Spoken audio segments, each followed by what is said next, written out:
नमस्कार, मैं हूं आपके साथ श्रेया जायसवाल। आप देख रहे हैं जी मध्य प्रदेश छत्तीसगढ़। मॉनसून दस्तक दे चुका है और भारत के कई इलाके मॉनसून की मार झेल रहे हैं। बारिश का मौसम गर्मी से राहत जरूर लेकर आता है, लेकिन उसके साथ आती है कई सारी बीमारियां और परेशानियां भी। अलग अलग तरह के कीट मकोड़े, मच्छर मक्खी जो दिखने में तो बहुत छोटे से होते हैं पर सेहत के लिए कितने खतरनाक साबित हो सकते हैं, इसका अंदाजा आप इस बात से लगा सकते हैं कि भारत में हर साल मानसून के दौरान लाखों लोग पानी और मच्छर जनित बीमारियों की चपेट में आ जाते हैं, जैसे डायरिया, हैजा और टाइफाइड के ही हर साल औसतन 40 से 45 लाख मामले दर्ज किए गए हैं। इसके अलावा डेंगू, मलेरिया और चिकनगुनिया जैसे मौसमी बुखार के मामले में भी भारी उछाल आता है और ऐसे में हमें अलर्ट रहने की जरूरत है ताकि बीमारी को रोका जा सके और अगर गलती से किसी को हो जाए तो उसे सही समय पर समझकर बिना देरी के इलाज लिया जा सके, क्योंकि ये बहुत कॉमन है। ज्यादातर लोग बीमारी के लक्षण ही नहीं समझ पाते और जब तक डॉक्टर के पास पहुंचते हैं तो खतरा हाई पीक पर होता है। आज हम मानसून में बढ़ती बीमारियां और उनसे होने वाले खतरे, शुरुआती लक्षण, बचाव पर खास मेहमानों के साथ चर्चा करेंगे और विस्तार से उनसे समझेंगे कि वक्त रहते कैसे खतरे को रोकना है। लेकिन उससे पहले कुछ लोगों के रिएक्शन आपको सुनवाते हैं। मौसम बदला है, पानी का इन्फेक्शन बताया था। तो क्या कब से? अभी 3 दिन से। मौसम के प्रभाव से भी है और यहाँ पानी आनी थोड़ा ही गिरा है और उसी मौसम के बीमारियां बढ़ गई हैं।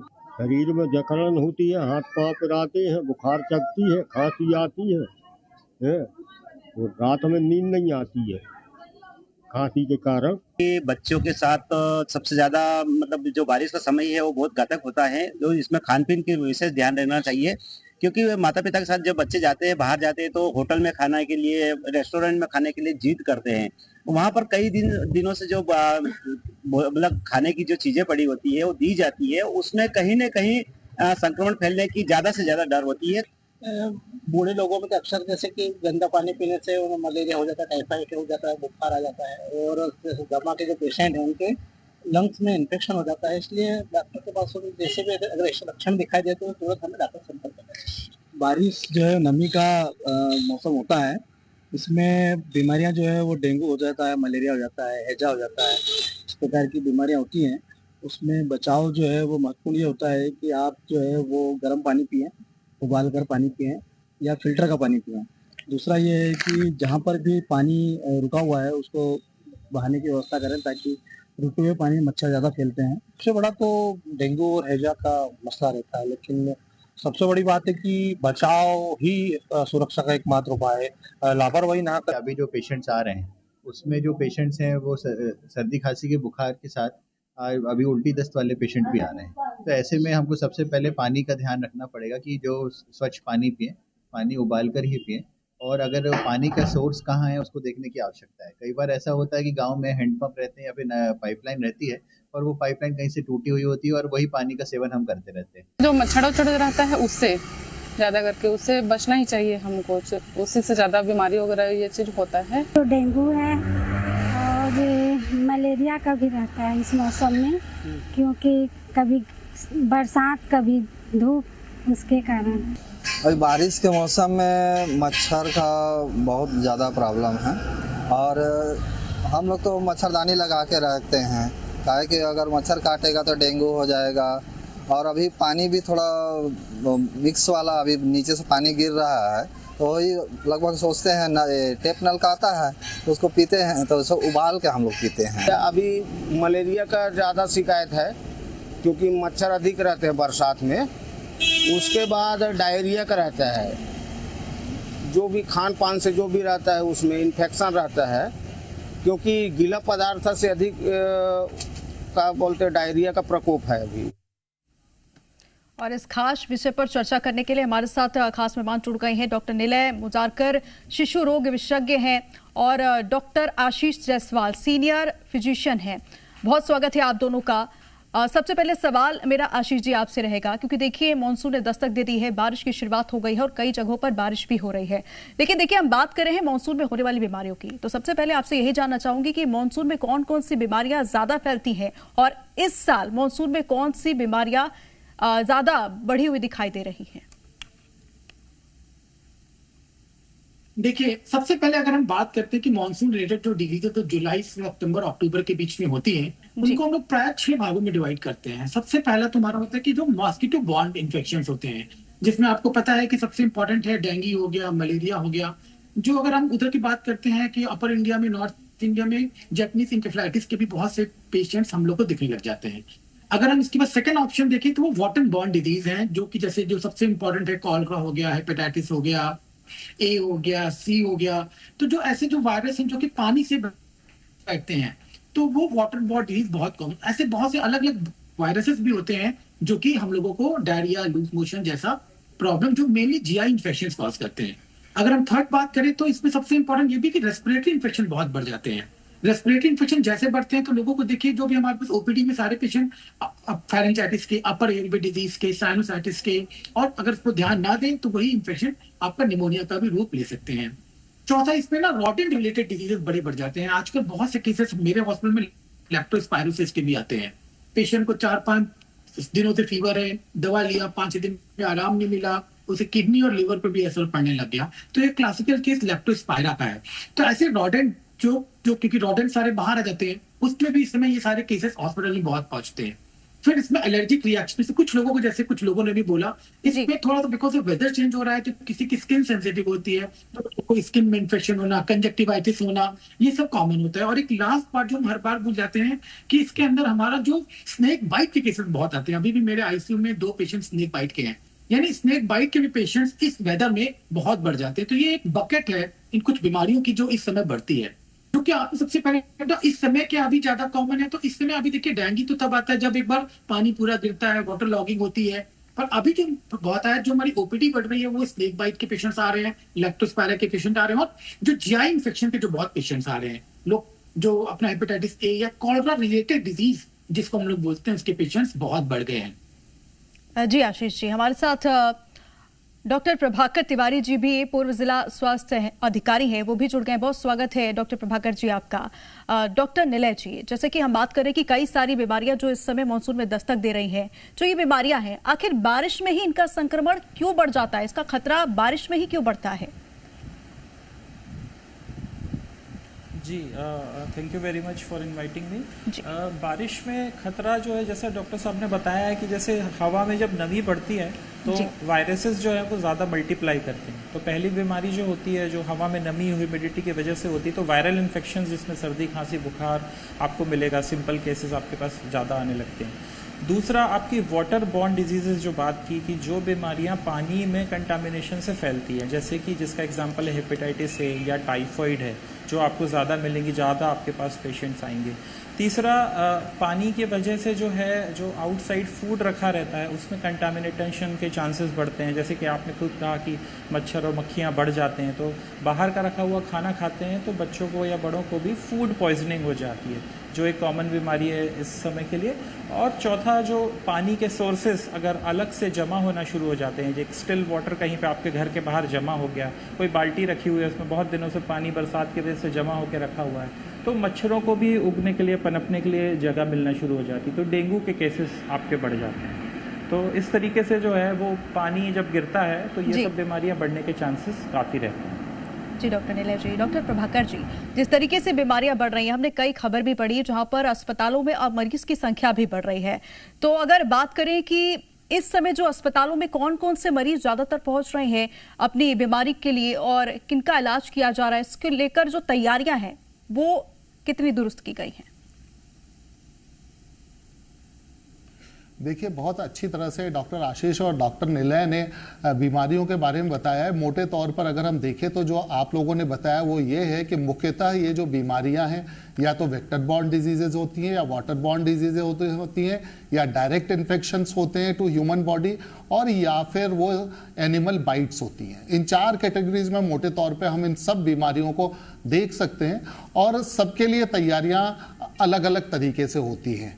और अगर हम मोटे तौर पर देखें तो जैसा खुशनुमा मौसम ये हमारे लिए है, अगर हम देखें तो जो चाहे वो बात टेम्परेचर की हो, चाहे वो ह्यूमिडिटी की हो, वो सब जितना हम लोगों के लिए खुशनुमा है उतना ही एक अच्छा इंक्यूबेशन चैम्बर बना देता है बैक्टीरिया और वायरसेस को बढ़ने के लिए और उनकी ग्रोथ के लिए।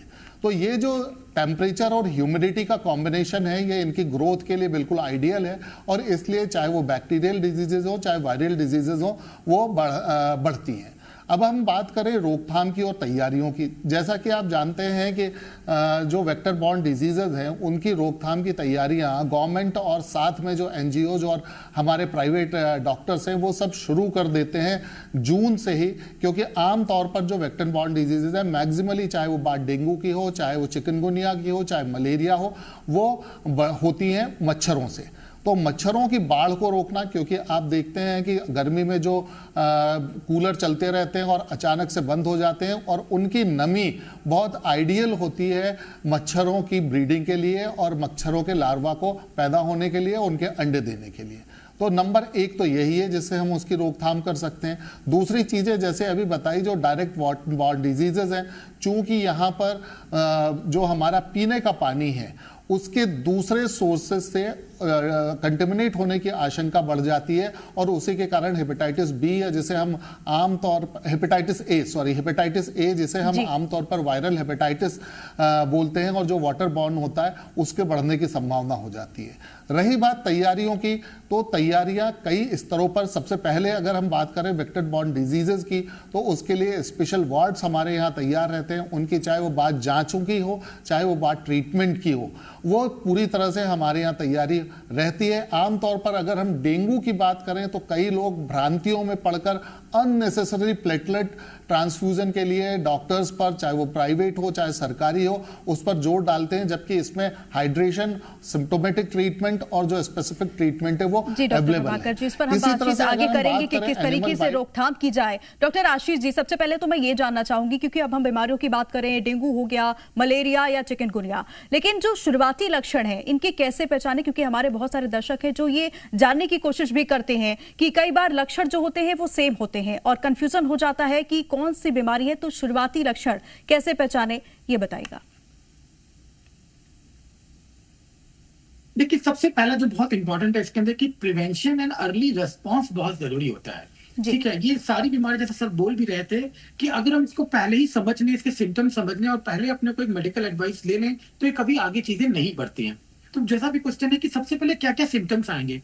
अगर किसी को कफ एंड कोल्ड हो रहा है जो कि 3 से 5 दिन के बाद इंप्रूव नहीं हो रहा है, आपने कोई पैरासिटामोल ले लिया, आपने कुछ एंटी एलर्जिक के बाद भी इंप्रूव नहीं हो रहा है, तो अपने नीयरेस्ट फिजिशियन के पास जरूर से जाएं। कोई भी बुखार जो 2 दिन में कंट्रोल नहीं हो रहा है वो अपने फिजिशियन को जरूर दिखाएं। देखिए, जो सिम्टम्स हैं मोर और लेस सबकी बीमारियों के एक हो सकते हैं। जैसे अगर किसी को रेस्पिरेटरी इन्फेक्शन है तो उसको कफ एंड कोल्ड, गले में दर्द, ब्रेथलेसनेस ये होना चालू हो सकता है। अगर किसी को वाटर बॉर्न डिजीजेज हैं तो उसके अंदर भी सेम सिम्टम्स होंगे, लोगों को loose motion, diarrhoea, fever, malaria, constitutional body में दर्द होना। अगर किसी को डेंगू या मलेरिया हो रहा है तो उस केसेस में भी सबसे इंपॉर्टेंट यही फीचर्स चालू होते हैं कि बॉडी एक होता है। अगर आप डेंगू की बात करते हैं इसको हम लोग बोन ब्रेकिंग फीवर करते हैं कि जो इसके तो जो पेन होता है बहुत ज्यादा सिवियर होता है बोन जॉइंट्स में, और ऑर्बिट के पीछे जो दर्द होता है वो बहुत कॉमन होता है। वॉमिटिंग सभी किसी भी बीमारी में हो सकती है, वॉमिटिंग का कोई इशू नहीं ना, फीवर सभी में हो सकता है। तो ये कॉमन सिम्टम्स हैं जो सब लोगों को होते हैं। इंपॉर्टेंट इसके अंदर ये है कि हमें इन सिम्टम्स को पहले देखना है और अननेसेसरी डिले नहीं करना है। तो आप अभी इसमें डिले नहीं करेंगे हम सिम्टम्स में, और नियरेस्ट अपने जो डॉक्टर्स हैं उनके पास जाएंगे, फिर प्रॉपर इवैल्यूएशन होगा, उसके बाद पता चलेगा कि इसमें हमें आगे क्या करना होता है। तो अगर आप समझ जाते हैं कि ये बीमारी, अगर किसी का बीपी बहुत बार कंट्रोल नहीं हो रहा है, बीपी कम हो रहा है, लूज मोशन कंट्रोल नहीं हो रहा है, वॉमिटिंग कंट्रोल नहीं हो रहा है, फीवर कंट्रोल नहीं हो रहा है, इन सब चीजों को हम लोग डेंजर सिग्नल्स कहते हैं। आंखों में, हाथों में रैश आने लग जाए या ऐसे बड़े कुछ अनयूजुअल जो भी सिम्टम्स हो सकते हैं, उनको जरूर से अपने फिजिशियन को और अपने नियरेस्ट डॉक्टर को दिखाएं। तो अगर इस तरीके के सिम्टम्स आ रहे हैं तो डॉक्टर की सलाह लेनी चाहिए और डॉक्टर के पास जरूर जाना चाहिए। जी डॉक्टर अनिल जी, जब हम बच्चों की बात करें या बुजुर्गों की बात करें तो बच्चों और बुजुर्गों को मानसून के मौसम में किस तरीके की विशेष ध्यान रखने की जरूरत होती है? देखिए, दोनों तरीके के लोग जो हैं उनकी इम्यूनिटी या रोग प्रतिरोधक क्षमता जो है वो थोड़ी सी कम होती है, तो इसलिए इनको विशेष ध्यान ये रखना चाहिए बच्चों को, बुजुर्गों को, कि आप इन्फेक्शन से बचें। इन्फेक्शन से बचने का बहुत आसान तरीका है जो हमने कोविड के टाइम पे भी सीखा था कि एक तो आपको हैंड वॉशिंग अच्छे से करनी है। आप बाहर से आते हैं तो हैंड वॉश करके ही अपने चेहरे को, अपने नाक को, अपने मुंह को हाथ लगाएं। दूसरा, अगर किसी को सर्दी खांसी या बुखार है तो उससे थोड़ा सोशल डिस्टेंसिंग मेंटेन करें। ये दूसरा बहुत साधारण और आसान तरीका है। और तीसरा तरीका होता है जो अंदर से आता है, मतलब आपका जो खान पान है वो पौष्टिक होना चाहिए, न्यूट्रिशियस होना चाहिए, जिससे कि आपको सही पोषण मिलेगा तो आपकी इम्यूनिटी जो है वो अच्छे तरीके से काम करेगी। अब सही खान पान के लिए आपको बस इस बात का ध्यान रखना है कि आपका जो भोजन है वो गर्म और ताज़ा फ्रेशली कुक्ड रहे। बरसात में जो है कंटामिनेशन फूड का तभी होता है जब आप उसको काफ़ी देर तक रखे रहते हैं कहीं पे, या आप फ्रिज में रखते हैं और फ्रिज से निकाल के वापस उसको जब गर्म करते हैं तो उसमें कुछ बैक्टीरिया जो है वो टॉक्सिन्स छोड़ देते हैं, तो उससे फूड पॉइजनिंग होती है। तो गर्म और ताज़ा भोजन और फलों और सब्जियों का सेवन धो के किया जाए। उनके जो भी कीड़े हैं जो उसमें रहते हैं, जिसमें नमक के पानी से धो के फ्रेश करके उनको यूज़ किया जाए। तो इस तरीके से आप बुज़ुर्गों का भी और बच्चों का भी दोनों का ध्यान रख सकते हैं, दोनों को का बचाव किया जा सकता है। जी डॉक्टर नीलय जी। डॉक्टर प्रभाकर जी, जिस तरीके से मॉनसून ने दस्तक तो दे दी है, तमाम बीमारियां भी देखने को मिल रही हैं। अगर बात करें कि जो लक्षण निकल कर सामने आते हैं, कई बार लोग मिथक में फंस जाते हैं कि क्या हर बुखार डेंगू होता है, और कई बार क्या होता है कि बिना डॉक्टर के सलाह के लोग एंटीबायोटिक लेना भी शुरू कर देते हैं। तो इसमें क्या सच्चाई है, क्या सही होता है एंटीबायोटिक लेना? देखिए, जैसे हमारे पहले दोनों डॉक्टर आशीष और डॉक्टर नीलय ने बहुत अच्छी तरह से बताया कि कभी भी सीधे केमिस्ट से एक्सेप्ट फॉर जो across the table available drugs हैं उनके अलावा बिल्कुल भी ना लें। एक आध डोज पैरासीटामोल लेने की तो ठीक है, बट अगर बुखार भी आ रहा है, ऐसा लगता है कि बहुत सीवियर नहीं है, तो आपके फैमिली फिजिशियन, अगर नहीं है तो जो भी आपके नज़दीकी डॉक्टर हैं, हमारे सरकारी जो हैं संजीवनी क्लिनिक्स और PSCs हैं, सिविल हॉस्पिटल्स हैं, इसके अलावा कम्युनिटी हेल्थ सेंटर्स हैं, वहाँ पर जांच और उपचार की निःशुल्क सुविधा उपलब्ध है। तो अपने आप, जैसा आपने स्वयं ही बताया कि अपना ट्रीटमेंट खुद से ना करें, या हमारे ही किसी रिश्तेदार को कोई दवाई दी गई है और लक्षण भले ही वैसे ही दिख रहे हैं, तो अच्छा है कि आप एक बार डॉक्टर के पास जाकर उसे दिखाकर और कंफर्म कर लें कि वही बीमारी है या कोई और बीमारी है, और जो भी आपको ड्रग ट्रीटमेंट लेना है वो डॉक्टर की सलाह के बाद ही लें। स्पेशली अगर हम एंटीबायोटिक्स की बात करें तो एंटीबायोटिक्स से रेजिस्टेंस डेवलप होगा, और अगर आपने उसका पूरा कोर्स नहीं किया तो ठीक भी नहीं होगी बीमारी। तो एंटीबायोटिक लेने से तो आप बिल्कुल बचें, और मुझे ऐसा लगता है कि सबसे अच्छा तरीका यही है कि आप जो भी नज़दीकी डॉक्टर हैं जिन पर आपका भरोसा है उनको दिखाकर प्रॉपर जांच करवाएं, चाहे वो क्लिनिकल जांच हो, चाहे वो पैथोलॉजिकल जांच हो, अगर जरूरत पड़ती है तो रेडियोलॉजिकल जांचें हैं, वो करवाकर डॉक्टर जो सलाह दे वही ड्रग्स लें। जी डॉक्टर प्रभाकर जी। डॉक्टर आशीष जायसवाल जी, क्योंकि देखिए निमोनिया की हम बात करें तो निमोनिया क्या होता है और किस तरीके से ये फेफड़े को प्रभावित करता है, इसको बताएगा। देखिए, अगर आप मॉनसून रिलेटेड डिजीज की बात करते हैं तो निमोनिया डायरेक्टली नहीं होता है, ये हर समय स्टार्ट होता है अपर रेस्पिरेटरी इन्फेक्शन से। तो या जो लोग ओल्ड लोग हैं जिनकी इम्यूनिटी कम है उनमें डायरेक्टली निमोनिया हो सकता है। तो जो पेशेंट्स ऐसे हैं जो इम्यूनो कॉम्प्रोमाइज पेशेंट है, डायबिटिक के हैं, जो कीमोथेरेपी पे हैं, जिनका लंबे समय से कार्डिक पेशेंट है, या जो किडनी या लिवर के पेशेंट है, उनमें निमोनिया होने के चांसेस जल्दी होते हैं ऐसे मानसून सेशन में। तो ऐसे में सबसे इंपॉर्टेंट, अगर ऐसा ये हो रहा है, अगर आपको चेस्ट पेन हो रहा है, बलगम में खून आ रहा है, या ब्रेथलेसनेस हो रही है, अगर ये 3 सिम्टम्स आपको अपर रेस्पिरेटरी इन्फेक्शन के साथ ज्यादा हो रहा है, इसका मतलब है कि आपको इमीडिएटली अपने फिजिशियन को मिलना है। ये डेंजर सिग्नल्स है जिनको हम निमोनिया में लोगों को बोलते हैं। हार्ट रेट का बढ़ना, पल्स का बढ़ना, बीपी का फॉल होना, कहीं हाथों में रैश आ जाना, ये भी कुछ तरीके के निमोनिया में मिलते हैं। तो अगर ऐसे सिम्टम्स मिलते हैं तो ये निमोनिया सीवियर होता है और हमें इमीडिएटली अपने फिजिशियन को दिखाना चाहिए। इनिशियली जब भी ऐसे सीजन में ये कफ एंड कोल्ड से स्टार्ट होता है, यूजुअली ये राइनाइटिस, फेरेंजाइटिस या साइनसाइटिस से स्टार्ट होता है। तो अगर आप घर पे हैं, आप स्टीम लें, थोड़ा सिम्टोमेटिक ट्रीटमेंट है, आप 1-2 दिन लें, अगर आराम नहीं मिलता है तो आपको अर्ली रिस्पॉन्स करना है और नियरेस्ट फिजिशियन को दिखाना है। जी डॉक्टर आशीष जी। डॉक्टर नीलय जी, जबकि हम बात करें निमोनिया की तो हम अक्सर देखते हैं कि बच्चे जो होते हैं वो जल्दी ग्रसित होते हैं निमोनिया से। तो निमोनिया और सामान्य जो खांसी सर्दी होती है उनमें क्या अंतर होता है? कैसे पहचाने कि बच्चों को जो है निमोनिया का लक्षण है और उसे तुरंत डॉक्टर के पास ले जाना चाहिए?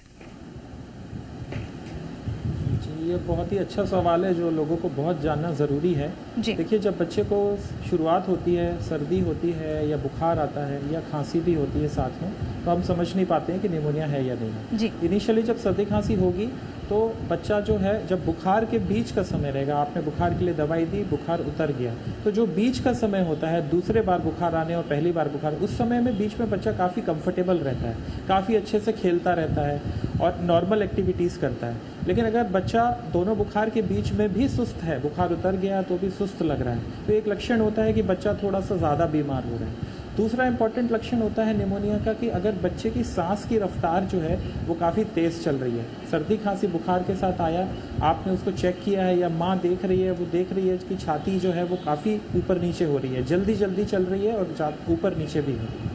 तो सांस की रफ्तार अगर तेज़ हो गई है तो एक लक्षण हो सकता है कि बच्चे को निमोनिया। तीसरा, छाती में अगर गड्ढे पड़ रहे हैं बच्चे के, या तो नीचे की तरफ या बीच की तरफ, इसका मतलब है कि फेफड़ों को ज़्यादा काम करना पड़ रहा है और फेफड़ों में संक्रमण बढ़ रहा है और जो कि निमोनिया की निशानी होता है। तो इसके अलावा लास्ट चीज़ ये कि बच्चा अगर बहुत बीमार लग रहा है आपको, वो लगातार उल्टियाँ कर रहा है, सुस्त पड़ गया है, तो ऐसी स्थिति में छोटे बच्चे को हम मान के चलते हैं कि इस निमोनिया होने की संभावना है और आपको जल्द से जल्द नज़दीकी जो भी डॉक्टर आपके पास अवेलेबल होते हैं उनके पास जांच करा के और उसको कंफर्म करना कि निमोनिया है या नहीं है और ट्रीटमेंट की आवश्यकता, किस तरीके से ट्रीटमेंट को आगे लेके जाना है।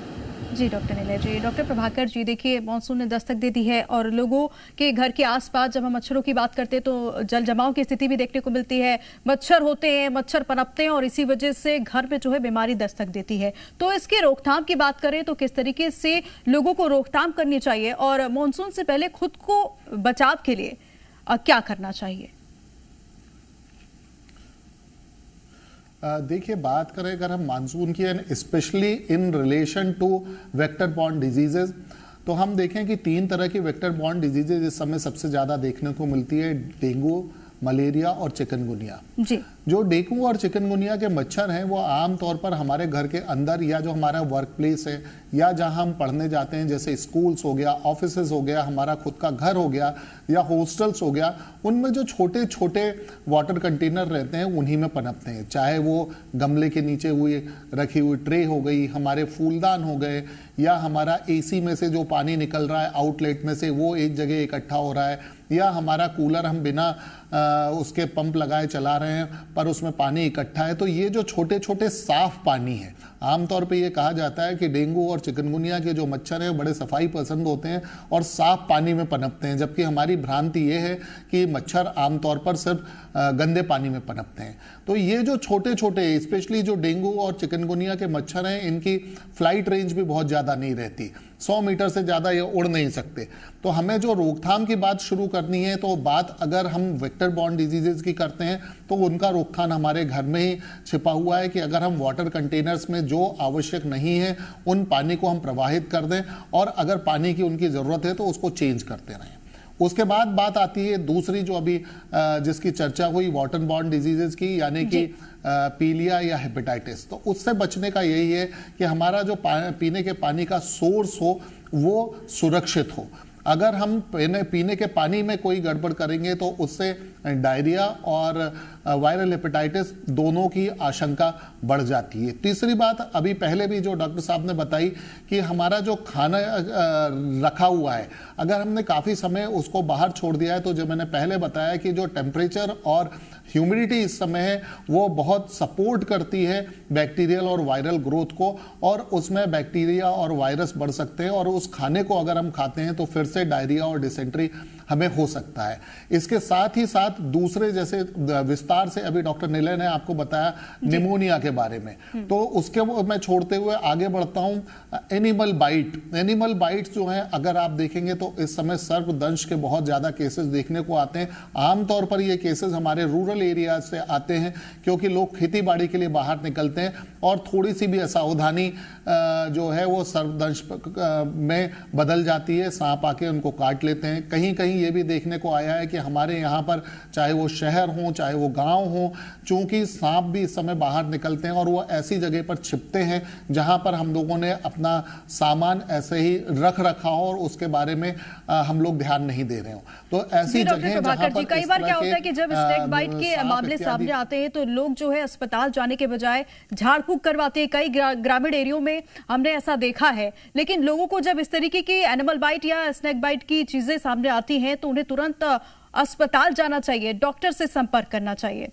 डॉक्टर आशीष जी, जैसे कि हम बात कर रहे हैं कि किस तरह खाने पीने की अगर बात कर लें तो बारिश के मौसम में क्या क्या खाना चाहिए और किन चीजों से बचाव रखनी चाहिए, क्योंकि कई बार देखने को मिलता है कि कुछ ऐसी सब्जियां हैं जो बारिश के मौसम में लोग मना करते हैं कि इसे नहीं खाना चाहिए, इसमें कीड़े हो जाते हैं, कुछ फल हैं, सब्जियां हैं। तो इसको लेकर भी क्लैरिटी चाहूंगी कि कौन कौन से ऐसे फल सब्जियों का सेवन बारिश के मौसम में करना चाहिए और किन चीजों से बचना चाहिए।